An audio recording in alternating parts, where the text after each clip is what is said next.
అందరికీ నమస్తే. Welcome to QTV. నేను మీ సాయి. ఈరోజు పొద్దున దారుణమైన సంఘటన చోటు చేసుకుంది. అసలు ఈ న్యూస్ చదవాలి అనుకోవట్లేదు నేను ఫస్ట్ ఆఫ్ ఆల్. కానీ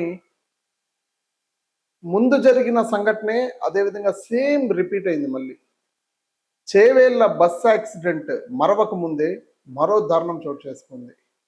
అందులో 40 మంది చనిపోతే ఆర్టీఓ అధికారులు అందరూ కూడా చెకింగ్స్ అవన్నీ చేస్తూ ఉంటే ఒక పక్క, సేఫ్టీ మెజర్స్ తీసుకుంటూ ఉంటే ఒక పక్క, మరో దారుణం ఈరోజు చోటు చేసుకుంది.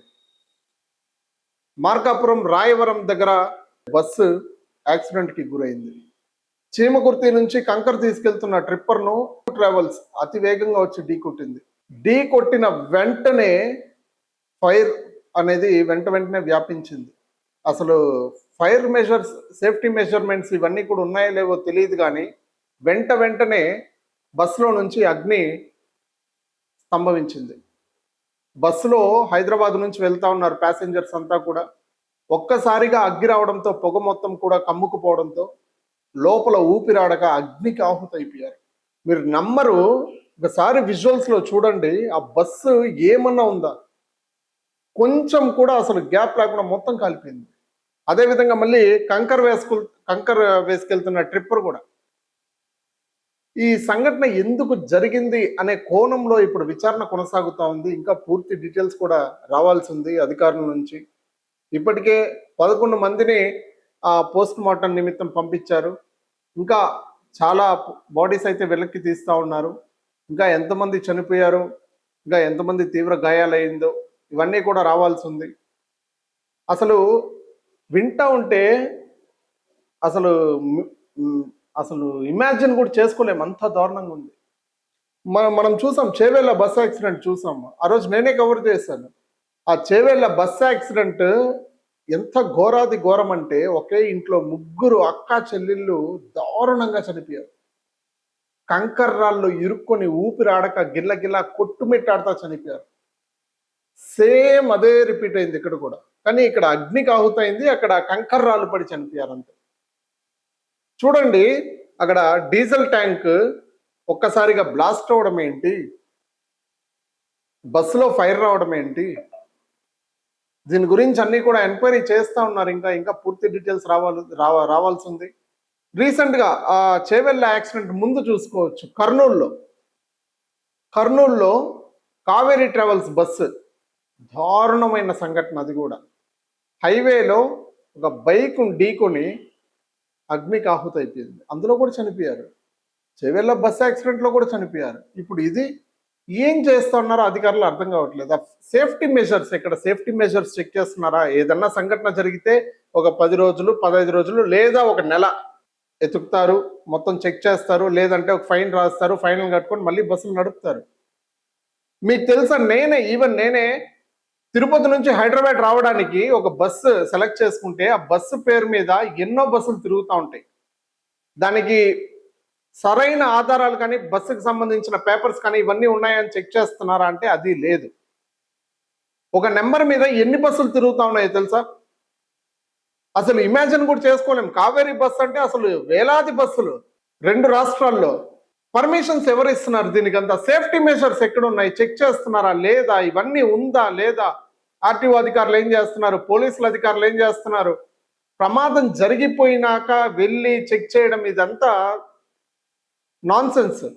ప్రమాదం జరగక ముందే జాగ్రత్తలు పాటిస్తే ఇవన్నీ జరగవు.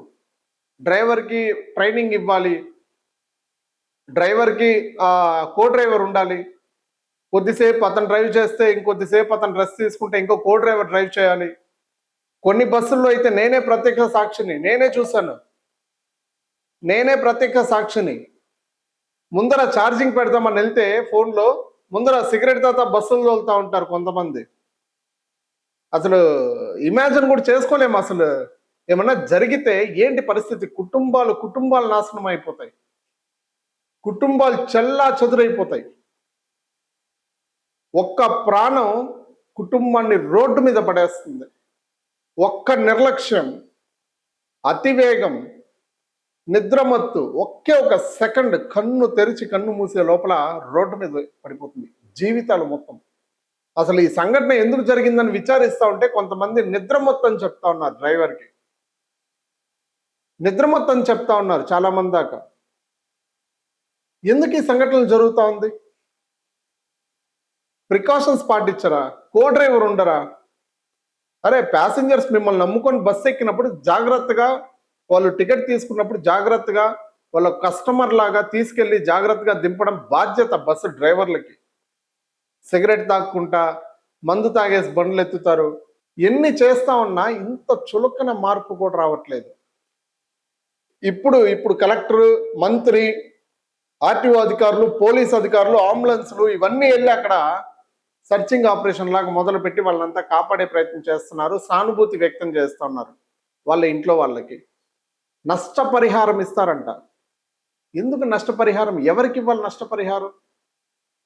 ఈ ప్రికాషన్స్ అన్ని తీసుకుంటే ఇబ్బంది ఉండవు కదా.